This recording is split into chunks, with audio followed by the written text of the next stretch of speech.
the truth. How about this, Mr. Costello? I swear to God, Bob, I don't have anything on Donald Trump. Who said that?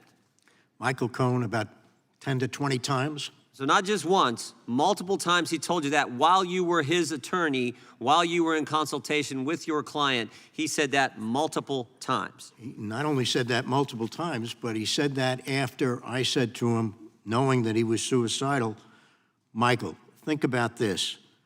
Isn't it easier to cooperate against Donald Trump than it is to kill yourself? And he still said, I swear to God, Bob, I don't have anything. When you laid it all out, you said, dude, you better cooperate. If you got something truthful on the president, you better let me have it or you're in trouble. And he came back with the exact same statement. I swear to God, Bob, I don't have anything on Trump. That is correct. And that was my obligation to do that, to fully inform him of what his escape route was, as he called it. And then he changed his story, right?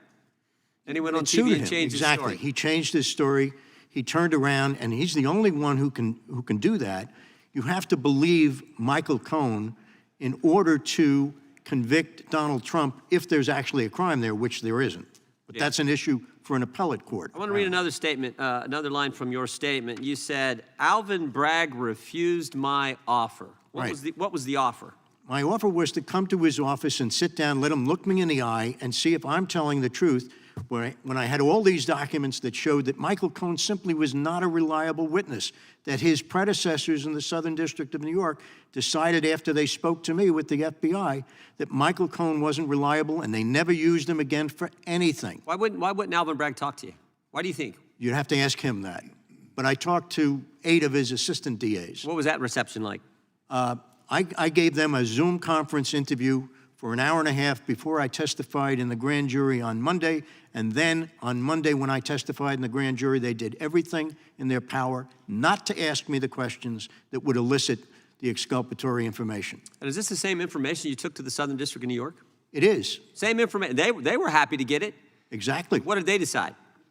They decided they did not use Michael Cohen for anything again, and they didn't proceed against Donald Trump for anything. They saw what anyone with common sense would see. Well, we can't make this guy as our star witness in a prosecution. We can't do that. And they didn't do it. And they didn't bring any charges, right? That's correct. And even Alvin Bragg understood that. Alvin Bragg said, quote, he could not see a world in which he would indict Trump and call Mr. Cohen as a prosecution witness, but then he changed his mind. And he didn't change his mind until after President Trump was an announced candidate for president, which I think underscores this fundamental point. This is all about politics. And that's your experience dealing with Mr. Bragg and his team. Is that right, Mr. Costello? Absolutely. I mean, there's no coincidences here. The fact that Judge Merchan has had all of these cases, and by the way, when he finishes with the Donald Trump case, Steve Bannon is next. Out of all the judges in New York County, somehow they keep on coming up with the same judge. Coincidence?